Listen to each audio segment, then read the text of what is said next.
El barro de Palo Negro no se parecía al barro de ninguna otra colina de Santander.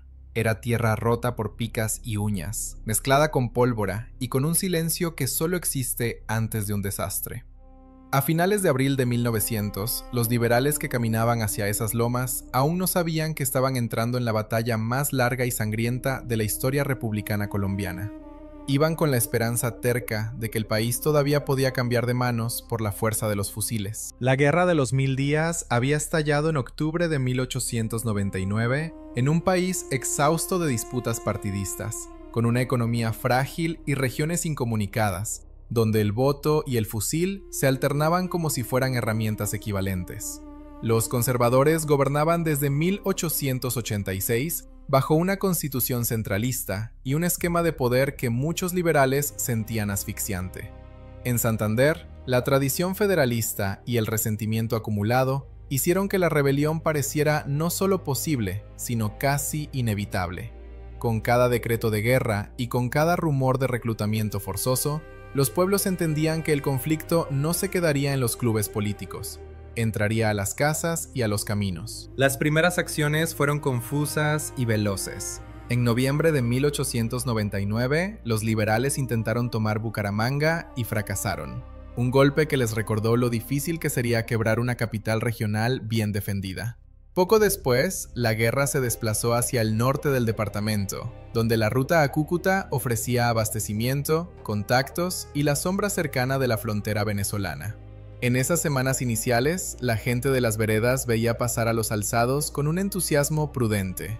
La misma mano que saludaba podía terminar ofreciendo el último saco de maíz. En los primeros meses, las noticias viajaban a caballo y a veces por telégrafo, pero llegaban tarde o deformadas. Las columnas liberales se organizaron con voluntarios, artesanos, campesinos, estudiantes y veteranos de guerras anteriores. Llevaban uniformes incompletos, botas desiguales y un sentido de pertenencia que se construía sobre la marcha. Del otro lado, el gobierno pudo reclutar en varias regiones, sostener líneas de abastecimiento más estables y reconstituir un ejército regular. Esa diferencia de estructura no garantizaba la victoria, pero sí marcaba el ritmo del desgaste. Quien demorara más en reponer hombres y municiones terminaría cediendo territorio y moral. Rafael Uribe Uribe ya era un nombre que imponía respeto y miedo. Antiguo congresista y orador feroz, había pasado de la tribuna al campo de batalla con una fe política que no admitía medias tintas. En su biografía pública convivían el intelectual de lectura voraz y el oficial que sabía medir una colina por su utilidad militar. Para muchos liberales jóvenes, Uribe era el rostro de una causa que se describía como moral y necesaria. Para los conservadores, un agitador peligroso con talento estratégico. En los campamentos, su presencia ordenaba las conversaciones. Cuando él hablaba de marchas, de disciplina y de objetivos, el ruido de las ollas y de los cascos bajaba un tono. En diciembre de 1899, los liberales lograron una victoria que pudo cambiar el rumbo de la guerra. Peralonso.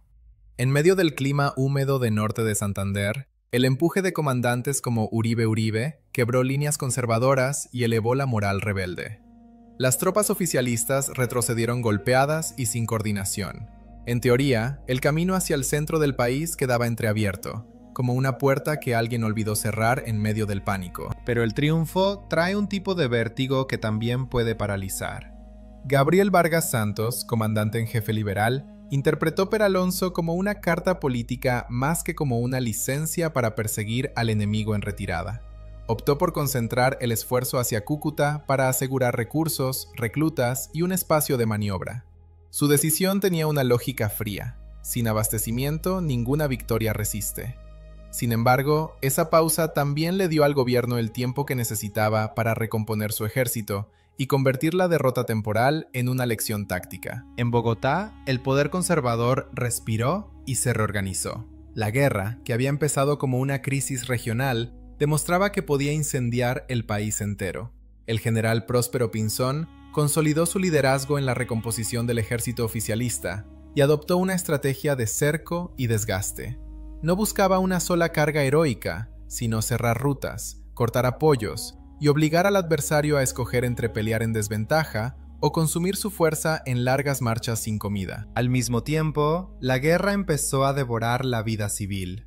En Bucaramanga, Pamplona, Cúcuta y los pueblos del camino, los comercios se vaciaban, el precio de la sal y la panela subía, y los animales de carga cambiaban de dueño en noches sin actas ni testigos. En algunas plazas se improvisaron hospitales, y los médicos aprendieron rápido que la infección y la sed podían matar tanto como una bala bien dirigida. Los sacerdotes pedían calma desde los púlpitos. Los jefes políticos locales presionaban lealtades. Las madres aprendían a reconocer el eco de un disparo distante como quien reconoce el paso de un hijo en la oscuridad. En febrero de 1900, la situación liberal en Santander comenzó a volverse claustrofóbica. Los planes de extender la rebelión hacia el Magdalena o de abrir un corredor hacia el Tolima fracasaron. La insurrección no prendió con fuerza suficiente en Antioquia ni en el sur. El corazón del levantamiento empezaba a agotarse en hombres y en comida.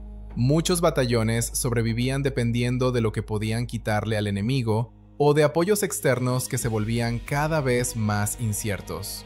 En varias zonas se hablaba ya de un liberalismo dividido entre quienes pedían un golpe final y quienes veían inevitable la guerra de guerrillas. Uribe entendía ese desgaste como una sentencia si no se actuaba pronto. Su carácter, forjado en la polémica parlamentaria y en las campañas militares, lo empujaba hacia la ofensiva. Vargas Santos, en cambio, desconfiaba de los gestos impulsivos y prefería una conducción más cautelosa. Entre los dos no había una enemistad abierta, pero sí una fricción constante que se sentía en cada consejo de guerra. Uribe era la voz que exigía decisión. Vargas era la mano que cuidaba la reserva de hombres. En ese pulso interno se jugaba algo más que el orgullo de dos generales. Se jugaba la forma en que el liberalismo intentaría sobrevivir al año 1900. A finales de abril, el ejército liberal concentrado alrededor de Cúcuta arrastraba los síntomas de un enemigo invisible. La malaria había estallado en la zona y obligaba a marchar entre escalofríos y fiebre. Los hombres se turnaban para cargar a los enfermos. Algunos fusiles quedaban abandonados junto a charcos donde zumbaban los mosquitos. En ese ambiente de agotamiento biológico, los jefes tuvieron que decidir si era mejor quedarse inmóviles y perder el impulso, o avanzar hacia el sur con fuerzas que ya llegaban mermadas. La elección fue avanzar. Las columnas liberales descendieron desde Cúcuta hacia el área de Bucaramanga, atravesando caminos donde las mulas resbalaban sobre piedras húmedas y los pueblos abrían sus puertas con temor y con curiosidad. Había una intención general de buscar una posición fuerte y obligar al gobierno a una batalla de desgaste que equilibrara la inferioridad de recursos. Lo que no había era un plan único y cerrado que alineara a todos los mandos con la misma velocidad y la misma paciencia. En ese corredor de montañas y cañadas, Pinzón movía un ejército numéricamente superior. Las estimaciones más citadas hablan de un contingente gubernamental cercano a los 18.000 hombres frente a unos 8.000 liberales guiados por Vargas Santos y Uribe. Las cifras pueden variar según la fuente, pero el desequilibrio de fuerzas era visible en la capacidad oficialista de relevar unidades, sostener artillería y mantener un flujo más regular de munición. Los liberales tenían el entusiasmo, la experiencia de Peralonso y la esperanza de que el terreno pudiera igualar la cuenta. La geografía de Palo Negro ofrecía lo que los dos bandos buscaban por razones opuestas. Era una sucesión de lomas ásperas y quebradas cerca de Lebrija, en la ruta entre Bucaramanga y el valle del río Lebrija. Allí la tierra permitía cavar trincheras con relativa rapidez y dominar los pasos estrechos. Para el liberalismo, atrincherarse en esas alturas significaba ganar tiempo y obligar al gobierno a pagar caro cada metro. Para Pinzón, tomar Palo Negro era cerrar el corazón rebelde de Santander y demostrar que el Estado aún podía imponer su autoridad sobre una región que había desafiado el orden desde hacía meses. En los atardeceres previos, el aire se llenaba de un polvo fino que se pegaba a la piel como una segunda ropa. En los campamentos liberales se oían cuchillos afilando estacas, golpes de pala y voces cortas que pedían agua. Uribe recorría líneas, preguntaba por la cantidad de cartuchos, por el estado de los heridos, por el ánimo de los hombres. Era el tipo de comandante que miraba directo a los ojos y no ofrecía consuelo fácil. Si había que morir, mejor hacerlo con un objetivo claro y con una disciplina que hiciera posible la retirada al día siguiente. Las avanzadas oficiales aparecieron en los bordes de la serranía como un rumor que se vuelve cuerpo. Desde lejos podían distinguirse las filas ordenadas y la disciplina de una tropa que venía a recuperar un territorio que consideraba suyo por ley y por tradición. Algunos liberales recordaron después que esa visión les produjo una mezcla de rabia y alivio. Por fin se sabría quién tenía derecho a seguir mandando sobre esa región. La noche anterior a los primeros choques, la oscuridad de Palo Negro no fue silenciosa. Hubo tiros aislados, exploraciones nerviosas y el sonido del agua en las cantimploras como un recordatorio de que el cuerpo humano seguía siendo un asunto tan importante como la política. Nadie podía medir con exactitud lo que estaba por empezar, pero los comandantes sí entendían la magnitud simbólica del momento.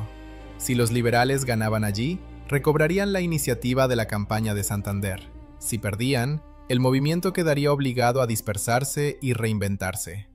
Con el amanecer del 11 de mayo de 1900, la promesa de una decisión rápida se deshizo. La guerra se volvió barro, sangre y cálculo, en una línea de colinas que empezaba a llenarse de trincheras. Palo Negro estaba a punto de devorar 16 días de historia, y detrás de cada orden militar se escondía una pregunta que nadie se atrevía a decir en voz alta. ¿Cuánta nación podía sobrevivir a otro día de guerra civil? Notas de precisión histórica.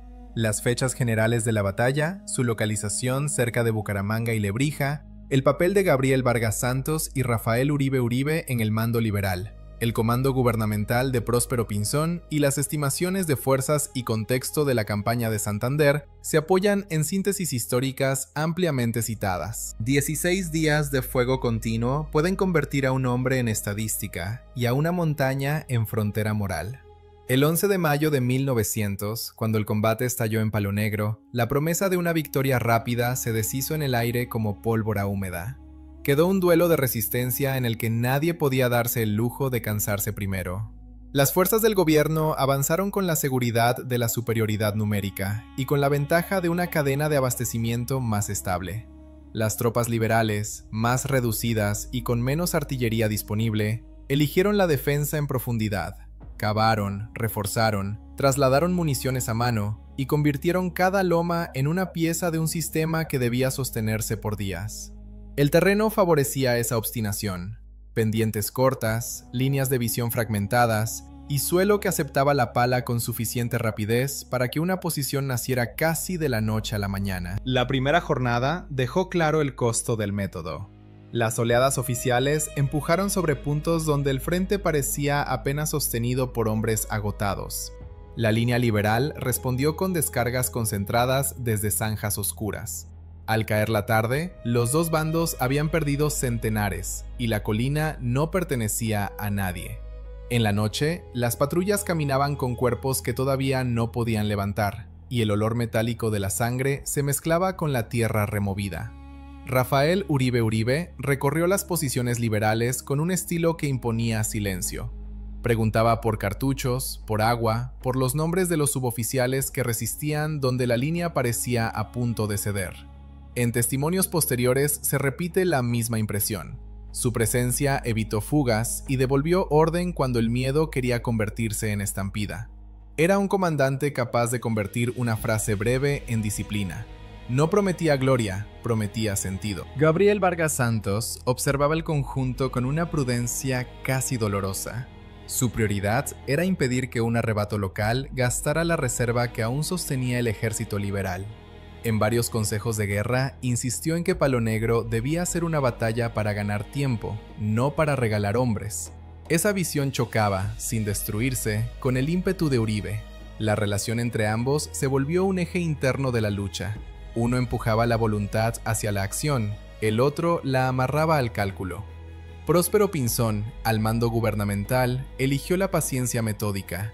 Evitó apostar todo a un solo asalto espectacular. Rotó unidades, presionó puntos específicos y utilizó la artillería para minar la moral y obligar al enemigo a gastar munición. En un conflicto de desgaste, el Estado podía permitirse un ritmo largo.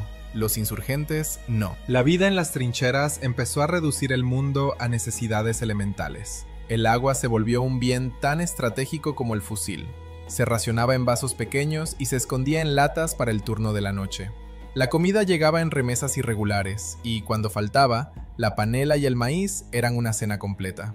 El sueño se fragmentaba en minutos, interrumpido por fuego esporádico o por el rumor de un ataque al amanecer.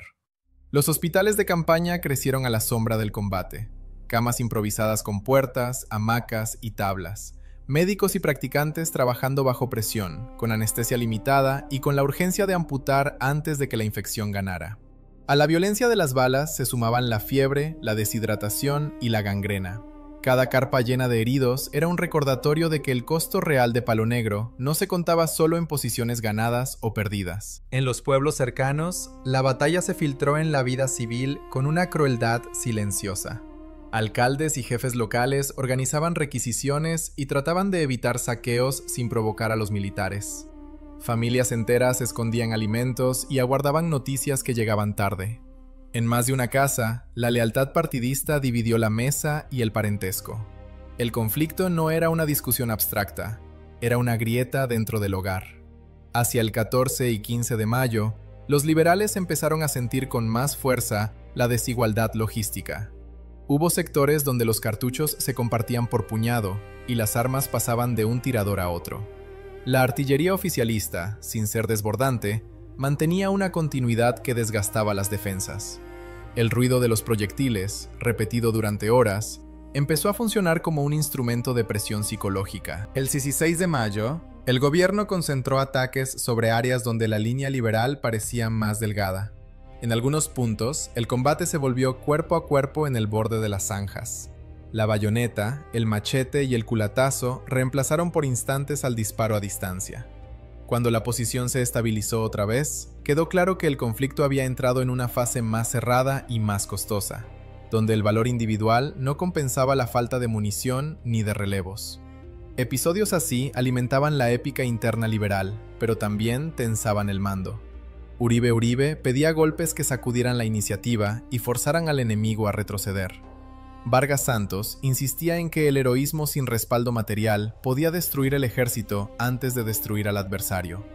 No hubo una ruptura pública, pero la fricción se notaba en los mensajes que subían y bajaban de las lomas, y en el cansancio de los oficiales que obedecían órdenes distintas en espíritu. El 17 de mayo, los liberales intentaron reorganizar su línea para impedir que el enemigo ganara posiciones dominantes en las crestas. Se cavaron nuevas zanjas a pocos metros de las anteriores y se construyeron parapetos con costales, ramas y cualquier madera disponible. Los mensajeros corrían agachados, con papeles doblados dentro de la camisa. Cada orden tardaba más de lo deseable en llegar, y cada minuto de demora podía cambiar el balance de una colina. En ese mismo día, una breve lluvia ensució aún más los caminos de munición y alimentos. Las mulas resbalaban, los cargadores caían y las cajas de cartuchos se mojaban. La logística, que en el papel parecía una línea recta, en la realidad era un trayecto de barro y de hombros humanos. El soldado que llevaba agua desde una quebrada cercana tenía una responsabilidad equivalente a la del fusilero en la línea. Se comenzó a hablar de reemplazos. El gobierno podía traer hombres desde otras zonas, mientras el liberalismo local veía agotarse sus filas más entrenadas. Esa diferencia no solo era material, era psicológica. En los campamentos rebeldes, la ausencia de un rostro conocido en la lista de cada mañana se volvió rutina. El duelo, en Palo Negro, tenía que aplazarse porque el combate no dejaba tiempo para llorar. Uribe, consciente del deterioro, reforzó la instrucción rápida de los recién llegados. Explicaba cómo ahorrar disparos, cómo rotar puestos de tiro, cómo reconocer el momento de un amago para no desperdiciar cartuchos. Esa preocupación por el detalle táctico mostraba una faceta menos romántica de su liderazgo. No estaba allí para narrar una gesta, estaba allí para sostener un ejército al borde de la extenuación. Vargas Santos, por su parte, sostuvo la disciplina de la línea trasera y la organización del socorro. En vez de buscar una ofensiva general, priorizó mantener una estructura de mando clara para el día en que hubiera que moverse. Esa elección generó murmullos en sectores más impacientes, pero evitó que el desconcierto administrativo se sumara al desconcierto del combate. El 20 de mayo, la sensación de encierro se intensificó. Los liberales entendían que su defensa había logrado inmovilizar a un enemigo superior y que eso era, en sí mismo, una victoria táctica momentánea. Pero también comprendían que cada hora añadida acercaba la batalla a un punto donde la supervivencia organizativa sería imposible. En los puestos avanzados, algunos hombres empezaron a guardar un par de cartuchos para un final que preferían no imaginar. En las líneas del gobierno, el cansancio también era real. La superioridad numérica no inmuniza contra el miedo ni contra la sed. Hubo ataques que terminaron en retrocesos cortos y oficiales que reconocieron la ferocidad del adversario atrincherado. Sin embargo, la estructura estatal ofrecía un horizonte más estable, la certeza de que habría aire y munición para insistir un día más. En ese tramo final de la segunda semana, Palo Negro dejó de ser una batalla de maniobras y se convirtió en una batalla de resistencia pura. Los comandantes de ambos bandos pensaban en el día siguiente y en el siguiente, como si el calendario fuera un enemigo adicional. La colina se tragaba hombres y decisiones, y el país parecía haberse encogido hasta esas lomas donde la política se resolvía en la distancia exacta de un disparo. Al caer la tarde del 21 de mayo, los mandos liberales entendían que estaban atados a un dilema sin salida limpia. Habían obligado al gobierno a pagar un precio alto, sí, pero también estaban consumiendo el núcleo más capaz de su ejército. El nudo estratégico estaba hecho. Para desatarlo, habría que aceptar otra pérdida, y esa decisión aún no había llegado a su hora final. En la mañana del 22 de mayo de 1900, un soldado liberal abrió su morral y encontró varios cartuchos hinchados por la humedad. Los apartó en silencio, como si estuviera separando a los vivos de los muertos. En Palo Negro, ese gesto mínimo podía valer una colina. Las lomas del Alto de Palo Negro, en la ruta entre Bucaramanga y Lebrija, ya no eran un sitio en el mapa. Eran una red de zanjas, parapetos y cicatrices donde el tiempo se medía por turnos de fuego y por el sonido de las palas. La defensa liberal, imaginada para obligar al enemigo a pagar caro cada metro, se enfrentaba a una pregunta incómoda. ¿Cuánto más podía resistirse sin destruir el propio núcleo del ejército? El gobierno sostuvo una presión constante. No perseguía un instante heroico, sino desgaste acumulado. La capacidad de relevar unidades y mantener un flujo más regular de munición convertía cada día adicional en una ventaja silenciosa. Próspero Pinzón apostó por esa aritmética fría, insistir hasta que la superioridad material se volviera superioridad moral. Del lado liberal, administrar escasez se volvió una ciencia amarga. Los oficiales ordenaron disparar solo a corta distancia, redistribuir municiones por sectores y rotar los fusiles cuando el barro empezaba a trabar los mecanismos. Rafael Uribe Uribe reforzó esa disciplina con una presencia que imponía orden sin necesidad de grandes frases. En Recuerdos de Combatientes, su figura aparece caminando entre parapetos polvorientos, pidiendo cifras exactas y repitiendo que cada cartucho era un minuto más de vida para una causa que ya no podía darse el lujo de desperdiciar nada. Gabriel Vargas Santos miraba más allá de la trinchera inmediata. Sabía que una retirada sin control podía desintegrar el esfuerzo de meses y convertir a Santander en un rompecabezas de partidas aisladas. Pero también entendía que permanecer en Palo Negro, sin un horizonte de victoria inmediata, equivalía a entregar el corazón del ejército liberal en cuotas diarias. El dilema ya no era solo táctico, era existencial. Ese 22 de mayo, la lucha se apretó en corredores estrechos de tierra y piedra. Hubo momentos de combate a pocos metros, de gritos cortos y órdenes repetidas con desesperación.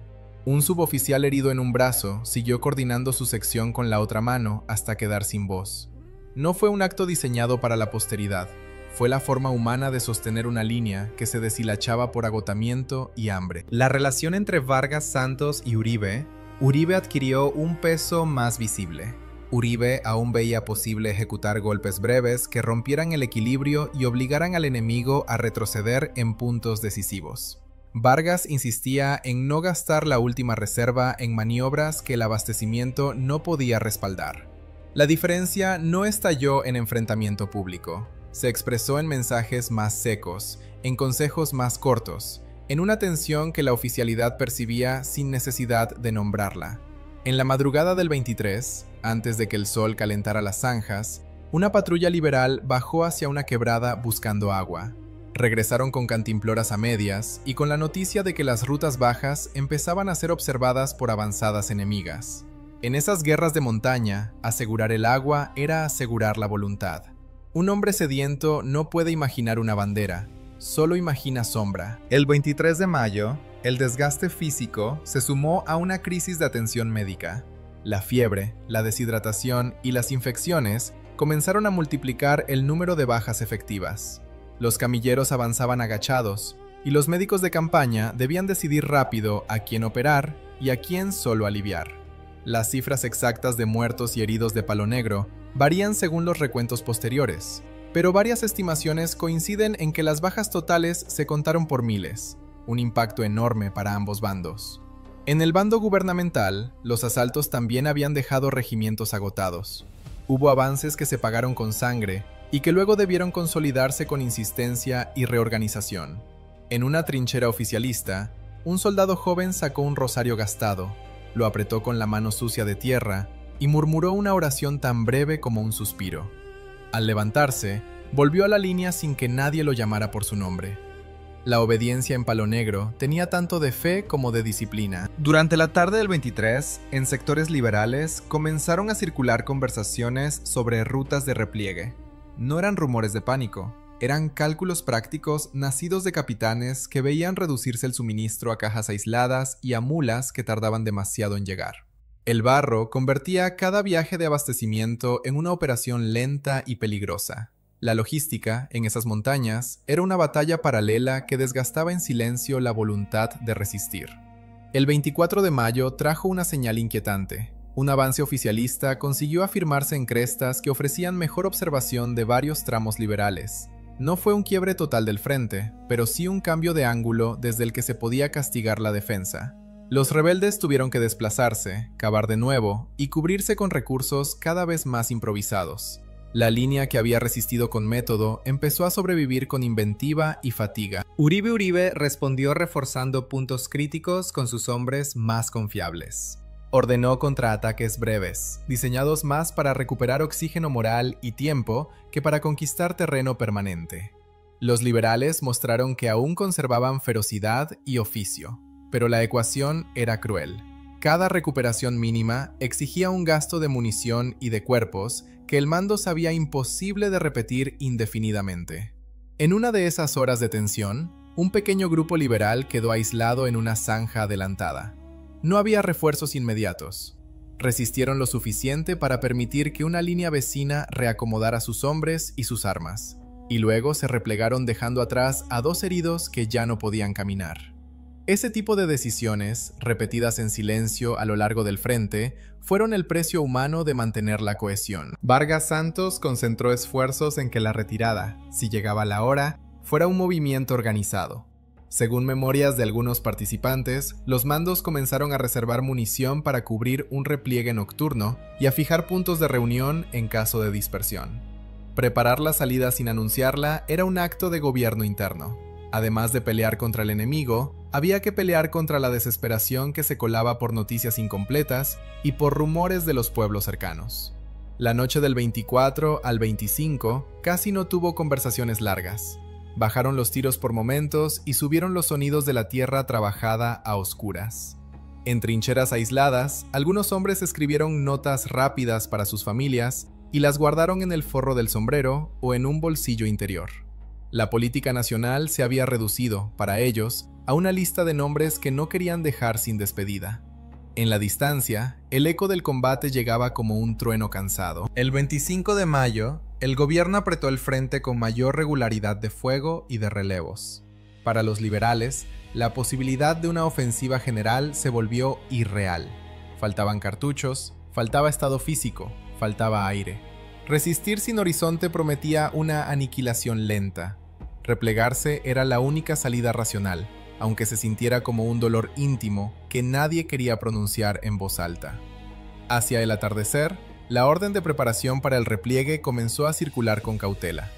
No se anunciaba como derrota, sino como necesidad táctica. Uribe, identificado con la audacia ofensiva, debió aceptar que el futuro del proyecto liberal en Santander dependía ahora de no sacrificar a sus hombres en un último gesto sin respaldo.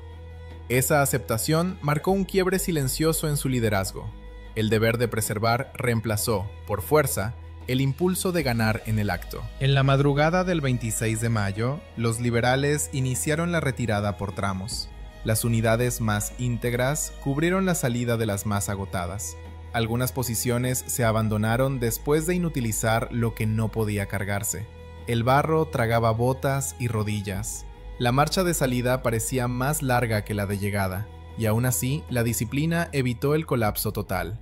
A ratos, los hombres se detenían solo para escuchar si el enemigo había detectado la maniobra.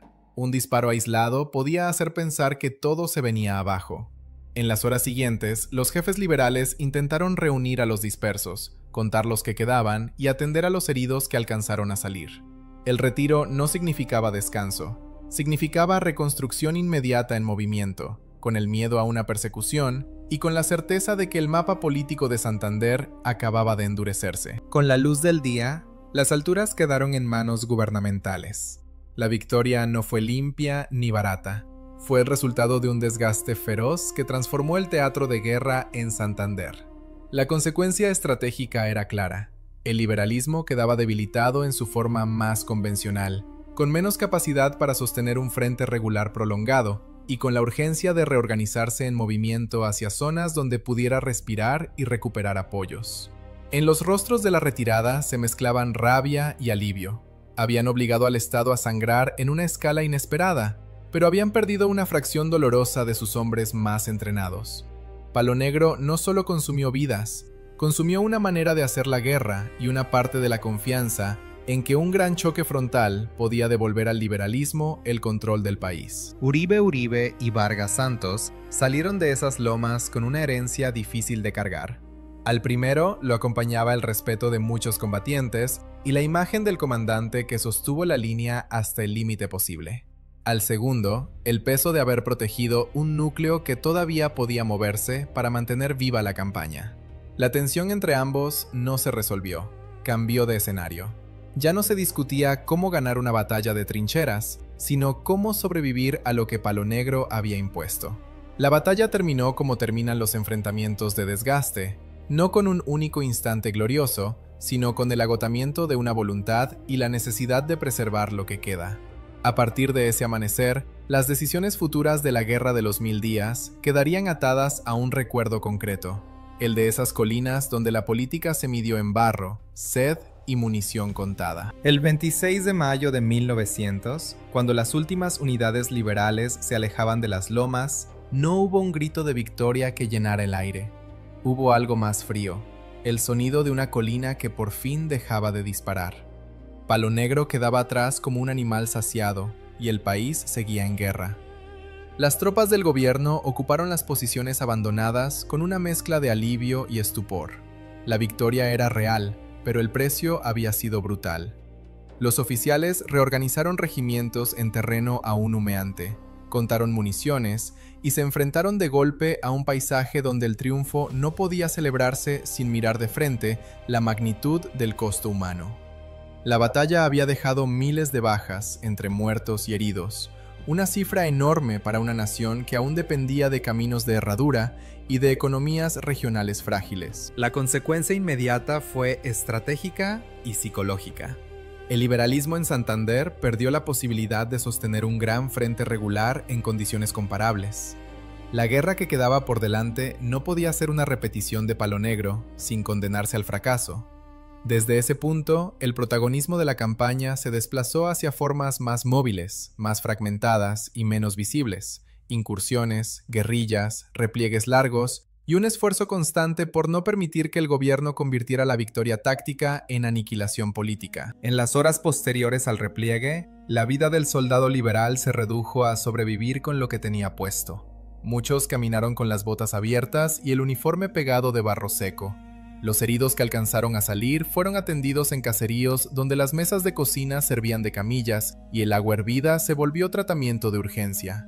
En ese mundo de recursos mínimos, el mando debía reconstruirse casi en marcha, recomponiendo unidades deshechas y evitando que la derrota local se transformara en desbandada general. Gabriel Vargas Santos cargó el peso de esa reestructuración. Su decisión de preservar un núcleo operativo, aun cuando Palo Negro se volvía insostenible, dejó al liberalismo con una fuerza que todavía podía reaccionar fuera del molde de la batalla frontal.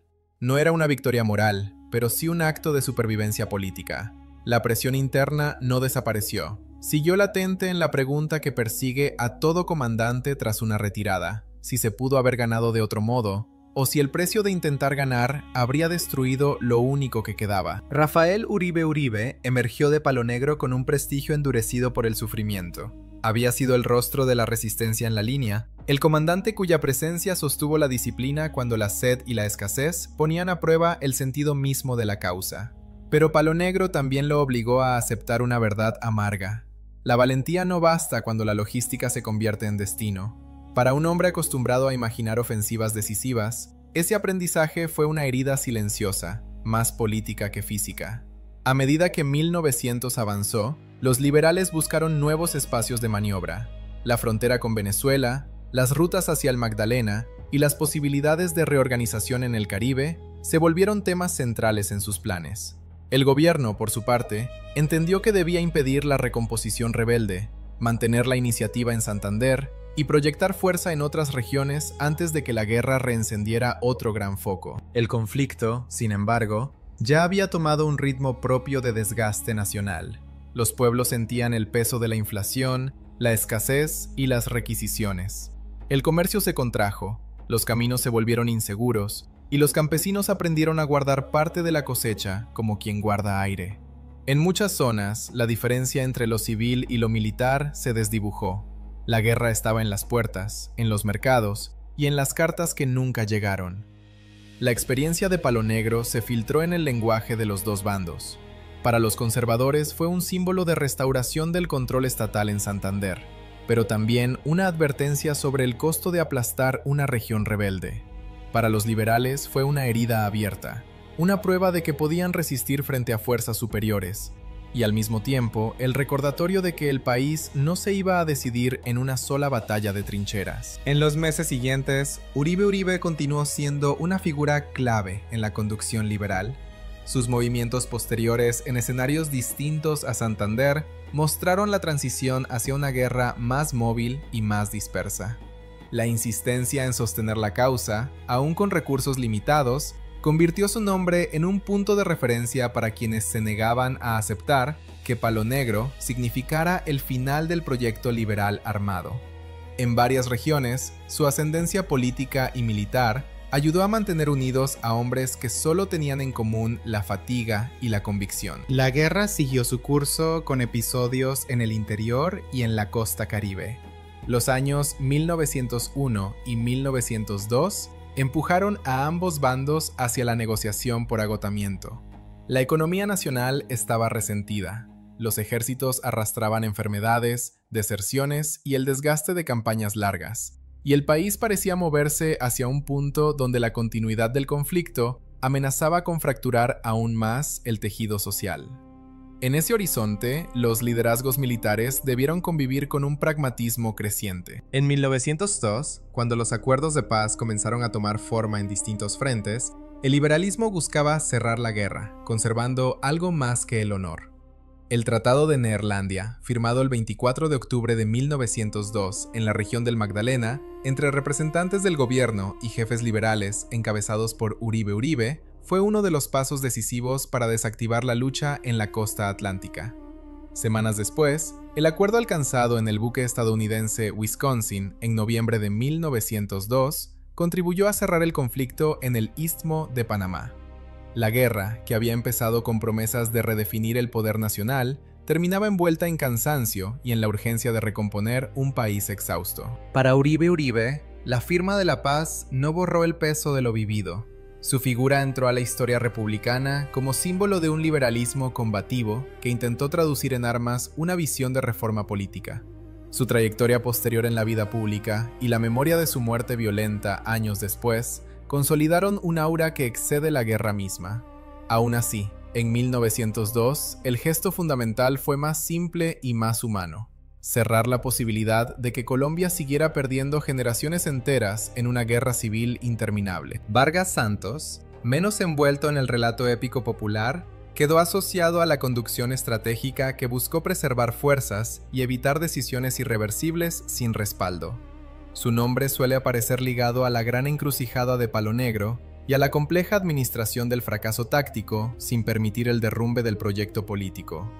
En las memorias de la guerra, esa clase de liderazgo no siempre resulta vistoso, pero es indispensable para entender por qué la causa liberal no desapareció tras la derrota en Santander. Palo Negro, con el paso de los años, se convirtió en un sitio de memoria donde las discusiones sobre cifras exactas de bajas o sobre quién debió mover primero tal o cual columna importan menos que el hecho histórico central. Fue una de las batallas más largas y sangrientas de la Guerra de los 1000 días, y marcó un antes y un después en la manera de combatir en Colombia.